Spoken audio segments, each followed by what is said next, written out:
আজকে আমার কাছে দিনটা খুব স্পেশাল কেন জানো? আজকে আমার বরের জন্মদিন। তাই মায়ের সাথে একটু বেরিয়েছিলাম কেনাকাটা করতে। আমরা দুজনই ওর জন্য আজকে গিফট কিনবো। আমি তো অনেক ভেবে লাস্টে ডিসিশন নিই যে হ্যাঁ, এইবার ওকে আমি একটা রিস্ট ওয়াচ দেবো। ইচ্ছে তো করে আরো অনেক কিছু দেই, তারপর ভাবি আমি তো আমার নিজেকেই দিয়ে দিয়েছি, আমার কাছে তো আর দেওয়ার কিছুই নেই। এই তো আমার সামর্থ্য মতন একটা রিস্ট ওয়াচ নিয়ে নিলাম।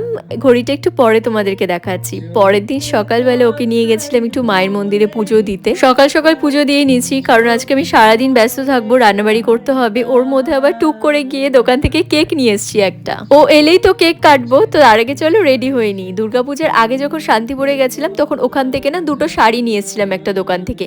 এই শাড়িটা এখনো ভাঁজ খুলে পরা হয়নি। এক দেখায় আমার এত পছন্দ হয়ে গেছিল শাড়িটা, মাল কটনের ওপরে আছে আর পুরো স্টাইলিশ গামছা শাড়ি বলে এগুলোকে, এত সফট হয় ম্যাটেরিয়ালটা। আমি এরকম দুটো শাড়ি নিয়েছিলাম, এটা তো দেখলে আরেকটা দেখলেও তো তোমরা পাগলই হয়ে যাবে। আমি না এই গামছা শাড়িগুলো একজনকে পরতে দেখেছিলাম, তারপরে আমি পুরো নর্থ বেঙ্গল খুঁজেছি, কেউ এই শাড়িটা আমাকে দিতে পারিনি। একমাত্র ওই শান্তিপুরের মন্ডল শাড়ি সেন্টার, ওই দোকানটা থেকে আমি নিয়ে এসেছিলাম। আমি তো নিয়ন গ্রিনের মধ্যে নিয়েছি, আরো অনেকগুলো কালার ছিল। আমি কন্ট্যাক্ট নাম্বারটা স্ক্রিনে দিয়ে রাখবো, তোমরা যদি চাও আর কি নিতে পারবে, কারণ আমার মানে যেগুলো আমি শাড়ি পরি সেগুলো তোমরা খুব পছন্দ করো। ও যে টি শার্টটা পরে আছে এখন, এটা ওকে মা গিফট করেছে। এই তো আমাদের এখন কেক কাটিংও হয়ে গেল। আজকে যে সব রান্না করেছি সবই তো ওরই জন্য, তো ওকে এখন বসিয়ে সুন্দর করে সাজিয়ে খেতে দেবো। নিজের জন্মদিনের দিন প্রত্যেকের একটা এক্সপেকটেশন থাকে যে আমাকে যেন সবাই একটু স্পেশাল ফিল করায়।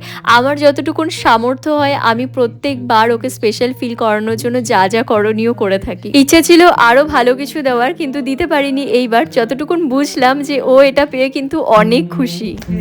বিউটিফুল গিফট, আমার দারুণ পছন্দ হয়েছে। যার জন্য এত প্ল্যানিং, তারই যখন পছন্দ হয়ে গেছে ব্যাস আমি তো হ্যাপি। লং ব্লগ আসবে, তোমরা দেখে নিও।